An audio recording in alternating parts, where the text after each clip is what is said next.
ઓમ શ્રી ગણેશાય નમઃ. જય શ્રી કૃષ્ણ મિત્રો. આજે આપણે ફાગણ માસની કથા, શિવજીની કથા સાંભળીશું. ફાગણ માસના અધ્યાય 4 અને 5. ઓમ નમઃ શિવાય. અકાળ મૃત્યુ એ મરે જે કામ કરે ચંડાળના, કાળ પણ એનું શું બગાડી શકે જે ભક્ત હોય મહાકાળના. ઓમ નમઃ શિવાય. પ્રિય ભક્તો, આજે ફાગણ માસની મહાત્મય કથા, મૃત્યુ ભયથી મુક્તિ આપનારી શિવ ભક્ત માટેની કથા સાંભળીશું અને સૌભાગ્ય આપનાર સૌભાગ્યેશ્વર મહાદેવની કથા સાંભળીશું.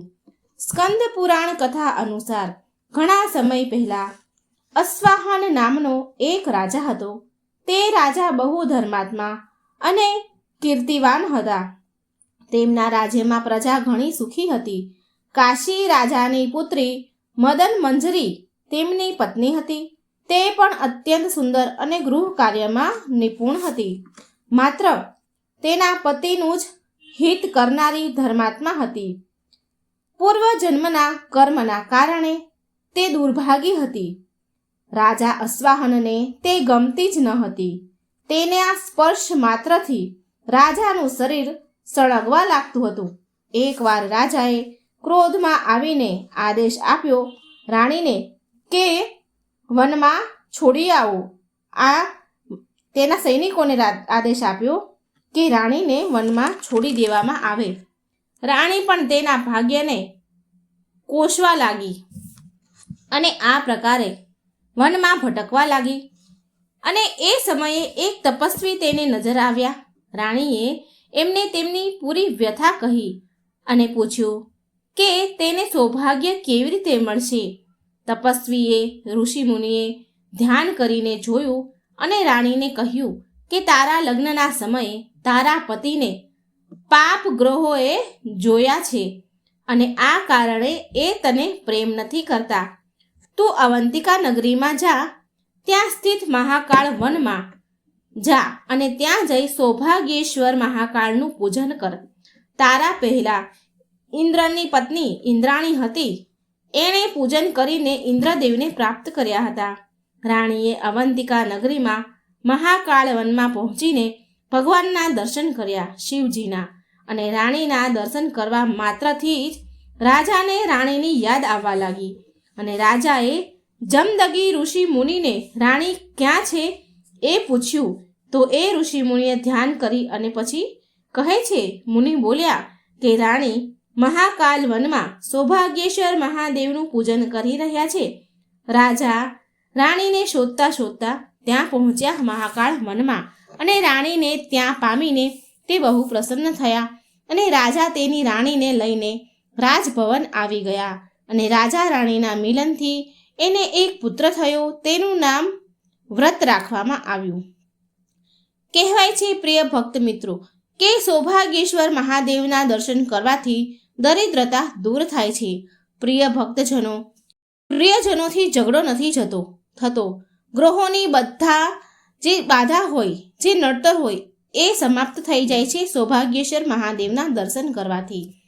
અને સ્ત્રીઓનું સૌભાગ્ય બનેલું રહે છે.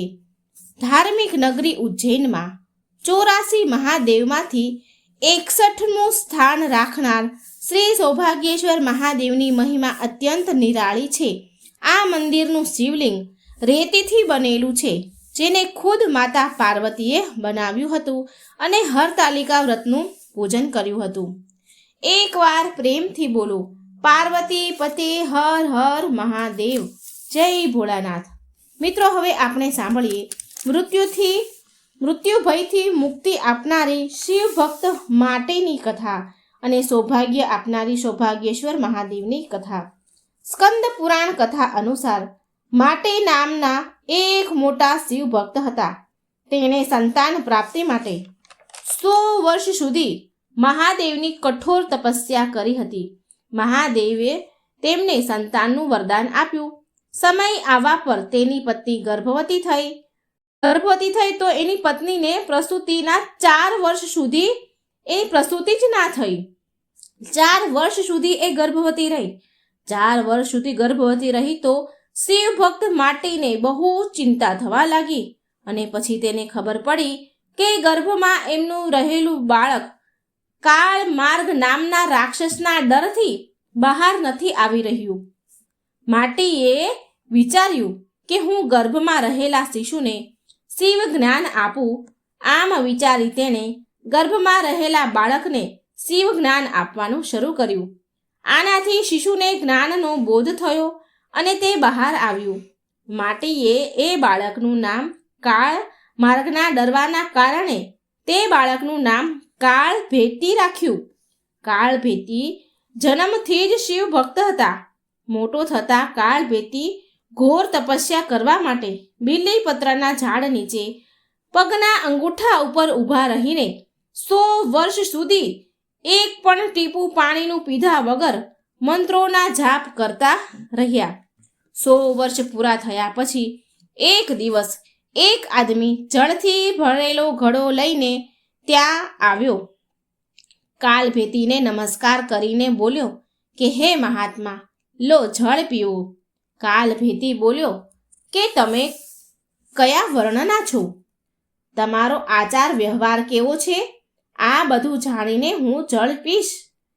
પાણી લાવવા વાળો વ્યક્તિ બોલ્યો, હું તો મારા માતા પિતાને જ નથી જાણતો, તો મારા વર્ણન હું કયા કુળનો છું એ મને શું ખબર? એ હું કેવી રીતે કહું?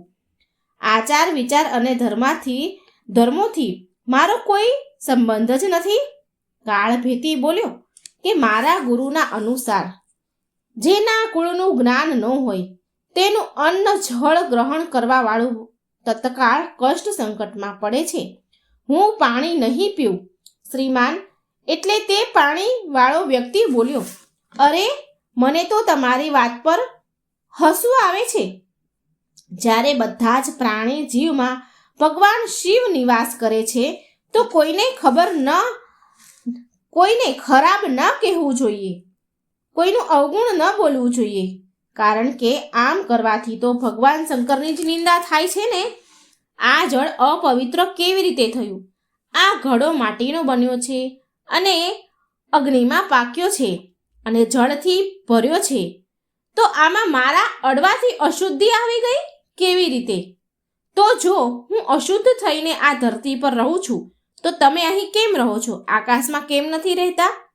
કાલભેટી બોલ્યો, બધામાં જ શિવ છે.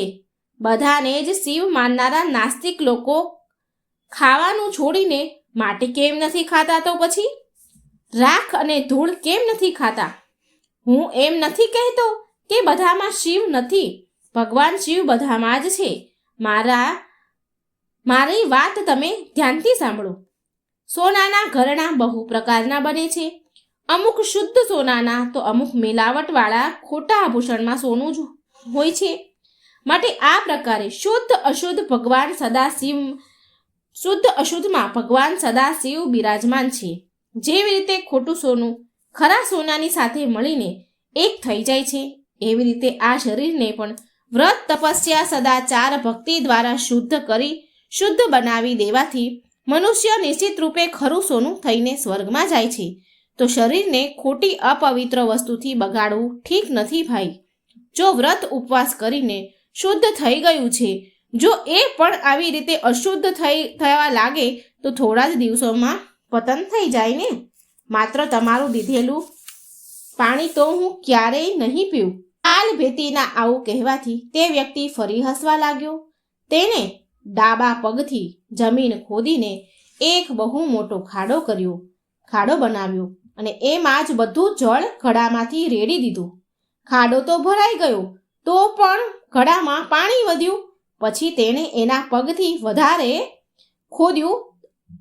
ખાડો ખોદ્યો, એટલે કે તળાવ બનાવી દીધું અને વધેલું જે પાણી હતું ઘડામાં એનાથી એ તળાવ ભરી દીધું.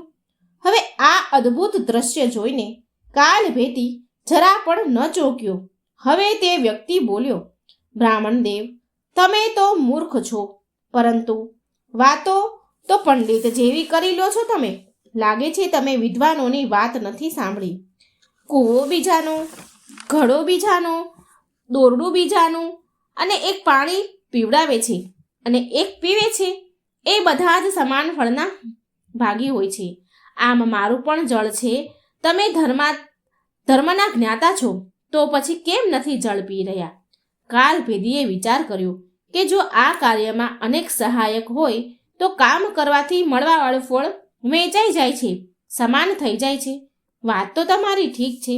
કાળભેદી કહે છે કે તમારું આ કહેવું બરાબર છે કે કૂવો અને તળાવનું પાણી પીવાનો દોષ નથી, છતાં પણ તમે તો તમારા ઘડાના જળથી જ આ ખાડાને ભર્યો છે ને.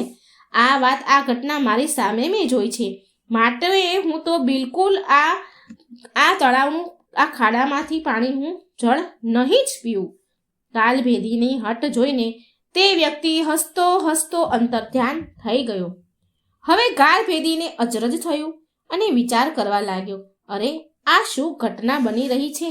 એટલામાં એ બેલીપત્રના નીચેના ભાગમાં ધરતી ફાડીને સુંદર ચમકતું શિવલિંગ પ્રગટ થયું. ત્યારે કાળભેદીએ ભગવાન શિવની સ્તુતિ કરતા કહ્યું કે જે પાપના કાળ છે, જેના કંઠમાં કાળું ચિહ્ન સુશોભિત છે તથા જે સંસારના કાળ સ્વરૂપ છે, એ ભગવાન મહાકાળને હું શરણ લઉં છું. તમે મને શરણ આપો પ્રભુ. તમને વારંવાર નમસ્કાર છે મારા. કાળભેદીની સ્તુતિથી મહાદેવ એ લિંગમાંથી પ્રગટ થયા અને બોલ્યા, બ્રાહ્મણ દેવ, આ તીર્થમાં રહીને જે મારી આરાધના તમે કરી છે તેનાથી હું સંતુષ્ટ છું. હવે કાળ માર્ગ રાક્ષસથી તમે નિર્ભય રહો. હું જ મનુષ્ય રૂપમાં પ્રગટ થયો હતો. મેં જ આ ઘડાથી, મારા પાણીના ઘડાથી મેં આ ખાડો, આ તળાવ ભર્યું છે. આ પરમ પવિત્ર જળ તારા માટે હું લાવ્યો હતો. તું મારી પાસેથી વાંછિત ફળ માંગી લે કાળભેદી. એટલે કાળભેદી બોલ્યો, જો તમે મારા ઉપર પ્રસન્ન છો અને વરદાન આપવા માંગો છો તો તમે મને અહીં આ સ્થાન પર સદા માટે નિવાસ કરો. આ શિવલિંગ પર જે દાન પૂજન કરવામાં આવે તે અક્ષય હોય. તમે મને કાળ માર્ગ રાક્ષસથી મુક્તિ અપાવી છે, માટે આ શિવલિંગ મહાકાળના નામથી પ્રસિદ્ધ થાય. ભગવાન બોલ્યા, જે કોઈ અક્ષય તૃતીયા રાત્રિ, શ્રાવણ માસ, ચતુર્દશી, સોમવાર તથા વિશેષ પર્વના દિવસે આ સરોવરમાં સ્નાન કરીને આ શિવલિંગની પૂજા કરશે તે શિવને પ્રાપ્ત કરશે. અહીં કરેલા જપ, તપ, રુદ્ર જપ, તપ બધા જ અક્ષત હશે. તમે નંદી સાથે મારા બીજા દ્વારપાળ બનશો. કાળ પર વિજય મેળવવાથી તમે મહાકાળના નામથી પ્રસિદ્ધ થઈ જશો. બહુ જલ્દી અહીં રાજશ્રી કર્ણધર્મ અહીં આવશે. એને તમે ધર્મનો ઉપદેશ દઈને મારા લોકમાં આવી જાઓ. ભગવાન શિવે એને નંદી પછી બીજા દ્વારપાળ બનાવ્યા કાળભેદીને. આમ કહીને ભગવાન રુદ્રએ એ લિંગમાં ફરી અંતર્ધ્યાન થઈ ગયા. પ્રિય ભક્તો, આ સ્કંદ પુરાણની કથા સાંભળવાથી, વાંચવાથી અને મનન કરવાથી આશુતોષ મહાકાળ અત્યંત પ્રસન્ન થાય છે. ઓમ નમઃ શિવાય. મિત્રો, હવે તમે સાંભળશો. એક વારની વાત છે કે ભગવાન શંકર અને માતા પાર્વતી નારદજી સાથે ફરવા માટે નીકળ્યા. ફરતા ફરતા એક ગામમાં પહોંચ્યા. તેમના આગમનના સમાચાર સાંભળીને ગામની શ્રેષ્ઠ તથા ઊંચા કુળની સ્ત્રીઓ તેમને ભોગ માટે સ્વાદિષ્ટ ભોજન બનાવવા લાગી. પરંતુ તે ઉચ્ચ કુળની સ્ત્રીઓને ભોજન બનાવતા બનાવતા ઘણો સમય નીકળી ગયો, ઘણી વાર થઈ. તો આ બાજુ સાધારણ કુળની સ્ત્રીઓએ વધારે વાર ન કરી અને તે થાળીઓમાં હળદર, અક્ષત, ફૂલ પૂજા કરવા માટે ભગવાન પાસે પહોંચી ગઈ. પછી માં પાર્વતીએ તેમની શ્રદ્ધા ભાવથી પ્રસન્ન થઈને તેમની પૂજા સ્વીકાર કરી અને બધાને જ સુહાગણ રસ તેમના પર છાંટી દીધો. આવી રીતે એ અખંડ સુહાગનો આશીર્વાદ મેળવીને તેમના પોતાના ઘરે તે સ્ત્રીઓ ચાલી ગઈ. તેમના ગયા પછી ઊંચી અને શ્રેષ્ઠ કુળની સ્ત્રીઓ ત્યાં આવી સોનાની થાળીમાં વિભિન્ન પ્રકારના સ્વાદિષ્ટ ભોજન લઈને ભગવાનની સેવામાં ઉપસ્થિત થઈ. હવે આ બધી સ્ત્રીઓને જોઈ ભગવાન શંકર માં પાર્વતીજીને કહે છે કે પાર્વતીજી, તમે તો બધો જ સુહાગ રસ સાધારણ કુળની સ્ત્રીઓને વહેંચી દીધો. હવે આ સ્ત્રીઓને તમે શું આપશો? તો મા પાર્વતીજી બોલ્યા, હે પ્રાણનાથ, તમે આની ચિંતા ન કરો. જેની જેવી શ્રદ્ધા, એને જેવો જ ભાવ હશે, હું એને એવું જ વરદાન આપીશ. તેમણે આપના સ્વાગત સત્કાર માટે બહુ પરિશ્રમ કરીને આ પકવાન વગેરે બનાવ્યા છે. આપણી પૂજા કરવા માટે આવી છે, માટે આ સ્ત્રીઓને પણ હું નિરાશ નહીં કરું. હું આ સ્ત્રીને મારા રક્તનો સુહાગ રસ આપીશ. આ સુહાગન રસ પામી આ સ્ત્રીઓ મારી જેમ સૌભાગ્યવતી થઈ જશે. એ બધી જ સ્ત્રીઓ બહુ શ્રદ્ધાભાવથી ભગવાન શંકર અને માતા પાર્વતીની પૂજા અર્ચના કરી. ત્યાર પછી માતા પાર્વતીએ તેમની આંગળી કાપીને તે લોહી જે નીકળ્યું તેમના પર છાંટ્યું. એ બધી સ્ત્રીઓ પર એના લોહીનો છંટકાવ કર્યો અને કહ્યું, તમે બધાએ તન મનથી પતિની સેવા કરો. આમ કરવાથી તમને અખંડ સૌભાગ્ય મળશે. ત્યાર પછી માતા પાર્વતીએ ભગવાન શિવ પાસેથી નદી તટે સ્નાન કરવા જવાની આજ્ઞા માંગી. ભગવાનની આજ્ઞા લઈ મા પાર્વતી નદી પર સ્નાન કરવા માટે ગયા. ત્યાર પછી ત્યાં નદીની જે રેતી હતી, સ્નાન કર્યા પછી જે માટી હતી નદીની, ત્યાં ભગવાનની શિવલિંગ બનાવી તેની ગુપ્ત પૂજા કરી, ગુપ્ત રૂપથી પૂજા કરી મા પાર્વતીજીએ. મા પાર્વતીએ તે રેતીના જ પકવાન બનાવીને ભગવાનને ભોગ લગાવ્યો, ભગવાનની પ્રદક્ષિણા કરી. આ પ્રકારે આ પાર્થિવ રેતીના શિવલિંગથી ભગવાન શંકર સાક્ષાત પ્રગટ થયા અને પાર્વતીજીને વરદાન દીધું કે આજના દિવસે જે ગુપ્ત રીતે તેના પતિનું ધ્યાન કરીને મારી પૂજા અને તમારા નામનું જે વ્રત કરશે તો તેનો પતિ ચિરંજીવી રહેશે અને મોક્ષ પ્રાપ્ત થશે. આવું વરદાન દઈને ભગવાન શિવ અંતર્ધ્યાન થઈ ગયા. હવે પાર્વતીજીને નદી તટ પર આવ્યાની ઘણી બધી વાર થઈ ગઈ અને પછી પાર્વતીજી વિચાર કરવા લાગ્યા કે આટલી બધી વાર થઈ છે તો આ કારણથી ક્યાંક મારા પતિ મહાદેવ મારાથી રિસાઈ ન જાય. માટે મા પાર્વતી બહુ વેગથી તે જગ્યા પર આવી ગયા જ્યાં ભગવાન શિવ અને નારદજી ઉપસ્થિત હતા. શિવજીએ જ્યારે પાર્વતીજીને આટલી બધી વાર થવાનું કારણ પૂછ્યું, નારદજી તો પાસે જ બેઠા હતા અને મહાદેવજીએ પૂછ્યું તો પાર્વતીજીએ ગુપ્ત રીતે પૂજા કરવાની વાત છુપાવી લીધી અને ખોટું બહાનું કાઢી અને બોલ્યા કે નદીના તટ પર મારા ભાઈ અને ભાભી મળ્યા હતા. તેમણે મને દૂધ ભાત ખાવાનો આગ્રહ કર્યો તો મારે રોકાઈ જવું પડ્યું અને મારે મોડું થઈ ગયું. પ્રભુ, હવે અંતર્યામે ભગવાન શિવ તો બધું જ જાણતા જ હતા, છતાં પણ લીલા કરવા માટે બોલ્યા, હું પણ દૂધ ભાત ખાવા માટે મારી સાસરીમાં જઈશ. અને આમ કહીને તે નદી તરફ જવા લાગ્યા. હવે તો મા પાર્વતી ગભરાઈ ગયા કે તેમનું ગુપ્ત પૂજાની વાત બધી ખુલી જશે, વાત બહાર આવી જશે અને મારું ખોટું બોલેલું પકડાઈ જશે. ત્યારે મા પાર્વતી અને નારદજી પણ ભગવાન શિવની પાછળ પાછળ ચાલવા લાગ્યા.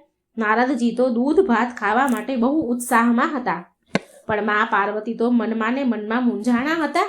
એટલે તેમણે મનમાં ને મનમાં ભગવાન શંકરનું ધ્યાન ધરીને પાર્વતીજીએ પ્રભુને પ્રાર્થના કરી કે હે મહાદેવ, મેં નારદજી સામે તમારી સામે મેં ખોટું બોલી છું. હવે તમારી આ દાસીની લાજ તમારા હાથમાં છે. તમે જ મારા ખોટાની લાજ રાખજો, મારું ખોટું બોલ્યાની લાજ રાખજો. જેવો જ થોડે દૂર નદીનો તટ દેખાયો તો પાર્વતીજી જુએ છે કે તે નદીના તટ પર બહુ સુંદર મહેલ છે અને પછી એ મહેલની નજીક ગયા તો તેમણે મહેલના દ્વાર પર તેમના ભાઈ ભાભી ભાણેજને ઊભેલા જોયા. મા પાર્વતીજીએ જે ભગવાન શિવના સ્વાગત માટે તત્પર હતા. આ જોઈને પાર્વતીજી બહુ આશ્ચર્યમાં પડી ગયા, પણ મનમાં ને મનમાં તેમને એ વાતનો સંતોષ પણ થયો કે તેમના પ્રભુએ મહાદેવે એમના ખોટું બોલ્યાની લાજ રાખી લીધી. પાર્વતીજીના ભાઈ ભાભીએ ભગવાન શિવનું બહુ આદર સત્કાર કર્યા.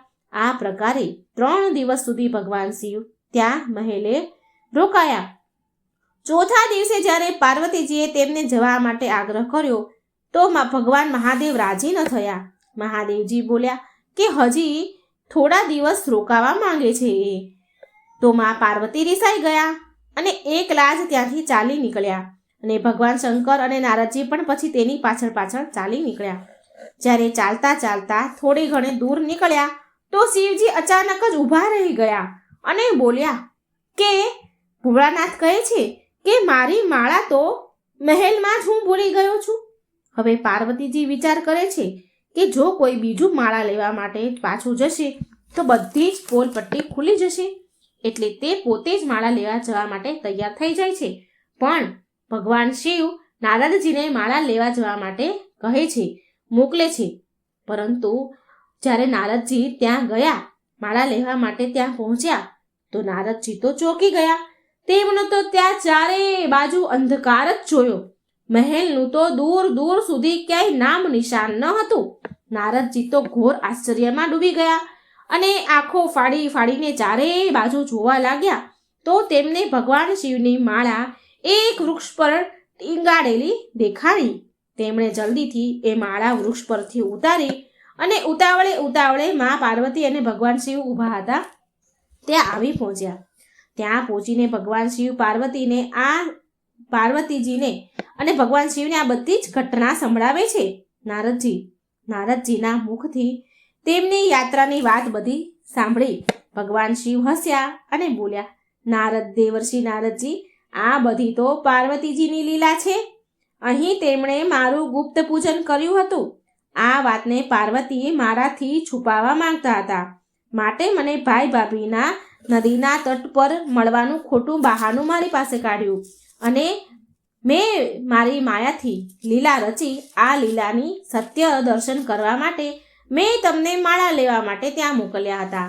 આ સાંભળી મા પાર્વતી શરમાઈ ગયા અને બોલ્યા, શું વાત કરો છો પ્રભુ? હું આ બધી લીલા યોગ્ય છું? આ બધી તો તમારી કૃપાનો પ્રભાવ હતો. ત્યારે નારદજી કહે છે, માતા પાર્વતીની લીલાથી પ્રભાવિત થઈને કહે છે, માતા, તમે પતિવ્રતાઓમાં સર્વશ્રેષ્ઠ છો. તમે જ આદિ શક્તિ છો. આ બધા તમારા પતિવ્રતની ભાવનાનો પ્રભાવ છે. તમારી પૂજા અર્ચના કરીને અને તમારી પ્રસન્નતા મેળવીને સંસારની બધી જ સ્ત્રીઓ અખંડ સૌભાગ્ય જ નહીં પણ સમસ્ત બધી જ સિદ્ધિઓને બનાવી શકશે અને મટાડી પણ શકશે. આમાં કોઈ સંશય નથી. ગોપનીય પૂજા અધિક શક્તિશાળી તથા સાર્થક હોય છે.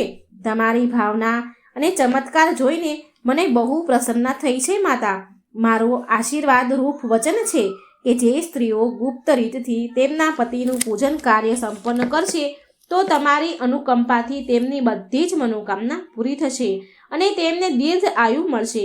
નારાયણ નારાયણ. આમ કહીને નારદજી દેવલોક ચાલ્યા ગયા. પ્રસન્ન થઈને માતા પાર્વતી અને મહાદેવ કૈલાસ ચાલ્યા ગયા. એકવાર પ્રેમથી બોલો, જય હો માતા આદિશક્તિ, જય હો મા ભવાનીની. હે મા પાર્વતી, જે પ્રકારે તમારો સુહાગ અખંડ છે, અટલ છે, તેવી જ રીતે તમે બધી જ સ્ત્રીઓના સુહાગને અખંડ રાખજો. તેમને સૌભાગ્યની પ્રાપ્તિ કરાવજો. ઘરમાં ધન ધાન્ય ભરજો, ખુશહાલી ભરજો. જય ભોળાનાથ. ઓમ નમઃ શિવાય. તો મિત્રો, આ ફાગણ મહિનાનો 4 અને 5 અધ્યાયની કથા, શિવજીની કથા જો તમને સારી લાગી હોય તો વિડીયોને લાઇક કરજો, શેર કરજો, મારી ચેનલને સબસ્ક્રાઈબ જરૂર કરજો. જય શ્રી કૃષ્ણ. રાધે રાધે. Thank you.